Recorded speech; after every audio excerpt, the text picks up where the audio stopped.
बिस्मिल्लाहिर्रहमानिर्रहीम। खातिन हज़रात, मैं हूँ अख्तर अब्बास और आप सबको मेरा सलाम पहुँचे। दोस्त, बड़े नाजुक से सवाल हैं। एक फ़रीदा सैयद का है। वो कहते हैं कि सर, मेरी वालदा मेरे सामने ऐसी बातें करती हैं जो गैर शादीशुदा लड़कियों के सामने नहीं करनी चाहिए। मुझे बहुत अजीब लगता है। वो प्रेग्नेंट होने और ना होने की वजूहत तक बयान कर जाती हैं और इसी तरह की खौफनाक बातें करती हैं। फ़रीदा ने अपनी उम्र नहीं लिखी, इसलिए ये कहना मुश्किल है कि उनकी वालदा ये जानबूझ के करती हैं या गलती से करती हैं। इनको सुनाने के लिए करती हैं या समझाने के लिए करती हैं। जिन चीज़ों को हम नहीं जानते होते, हमें लग रहा होता कि ये वक्त से पहले हमारी तरफ आ रही हैं, पर सुनाने वाला तो जानबूझ के सुना रहा होता है।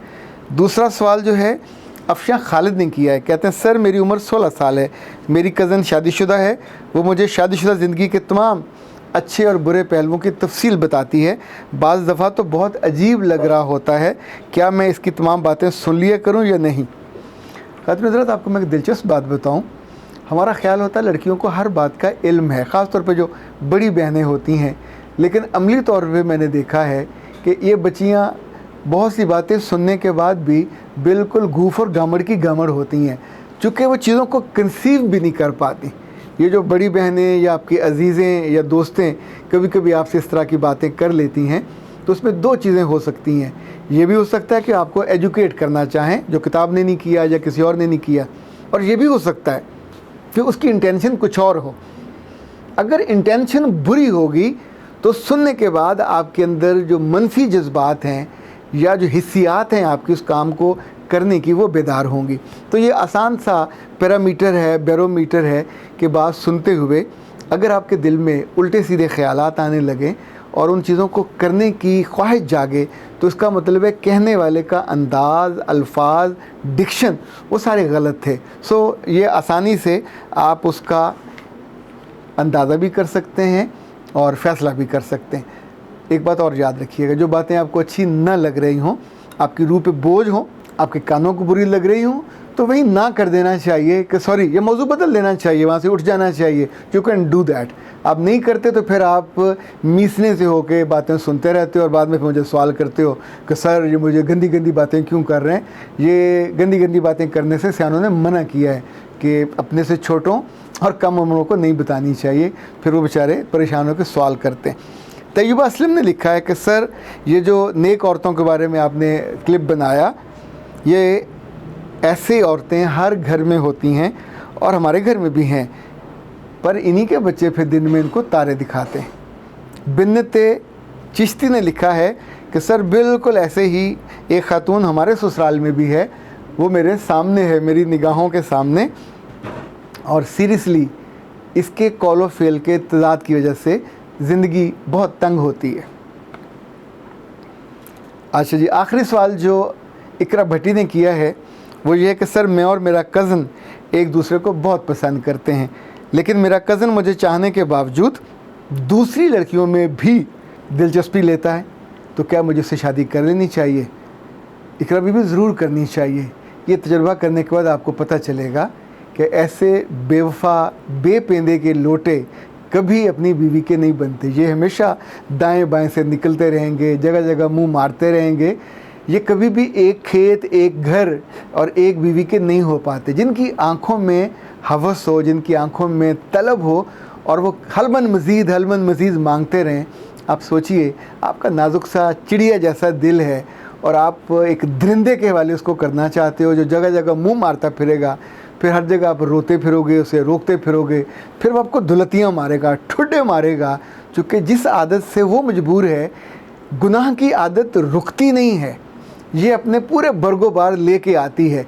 बज़ाहिर जिन चीज़ों को हम समझते हैं कि नॉर्मल से, अभी तो सिगरेट ही पी रहा है, अभी तो एक कश ही लगाया है, अभी तो दोस्तों के साथ बैठ के कोई गंदी मंदी बातें की हैं, फिल्में देखी हैं, ठीक हो जाएगा। ये ठीक नहीं होते जब तक उसका वो इंतहा ना देख लें। जैसे कहते हैं ना, मछली पत्थर चाट के वापस आती है, तो जब तक ये लोग पत्थर चाट के वापस आते हैं, तब तक आपकी ज़िंदगी में बहुत सारे कीमती साल, बहुत सारी कीमती मोहब्बत ज़ाया हो चुकी होती है और आपके बच्चों की लाइन लगी होती है और आप उन बच्चों के बाप से ना ताल्लुक़ रखना चाहते होते हैं, ना मोहब्बत करते हैं, ना आपके होंठों पे उसके लिए दुआ होती है। और उस बदकिस्मत को ये समझ नहीं आता कि किसी और जिस्म की हराम लज्जत से वो वक्ती तौर पे 5-10 मिनट तो फ़ायदा उठा लेगा, लेकिन उसके लिए जो सबसे कीमती मोहब्बत है वो बाकी नहीं बचती। उसके लिए जो बहुत कीमती दुआएं हैं वो बाकी नहीं बचती। मैं सच्ची आपको बताऊं, दिल से ये सब सोचता हूँ कि ऐसे बदबख्तों को गुनाह करने की बजाय कहीं दूसरी शादी कर लेनी चाहिए, तीसरी भी कर लें, पर रहें तो हलाल पे। लेकिन ये जो हरामकारी का रास्ता आप खोल लेते हो, ये फिर बंद नहीं होता। ना सिर्फ आपकी ज़िंदगी बर्बाद होती है, बल्कि उन बेचारी इकरा जैसी बेटियों की जो बच्चों की माएँ तो बन जाती हैं, पर उस दर्द से, उस दुख से निजात नहीं पा पाती कि जो आपकी वजह से उनको मिलता। हज़रत हज़रात, एक सवाल जिस बच्ची ने किया, उसने अपना नाम तो लिखा है पर मैं नाम बदल रहा हूँ। लाइक उसे हम कह लेते हैं सादिया ने ये सवाल पूछा है। वो कहती हैं कि सर, मेरी एक भाभी है जो बहुत बेहया है, उसको कोई शर्म लिहाज नहीं है, उसे किसी चीज़ का डर भी नहीं है। उस बदतमीज़ ने मुझे बहुत तंग किया है, हत्ता कि उसने अपने एक दोस्त से मेरी दोस्ती करवा दी है, और अब वो इस ताल्लुक़ के बाद, मेरे इस ताल्लुक़ के बाद मुझे ब्लैकमेल करती है। वो लड़का भी मुझे ब्लैकमेल करता है, मैं क्या करूं? बेटा जी, आपकी भाभी तो जैसी है वैसी ही है, जो उसको पसंद था उसने वही किया, पर गौर तो आपको अपने बारे में करना चाहिए।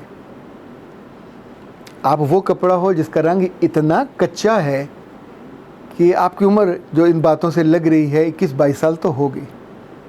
21-22 सालों में क्या आपकी ज़ात पे, आपके करैक्टर पे कोई पक्का रंग नहीं चढ़ सका?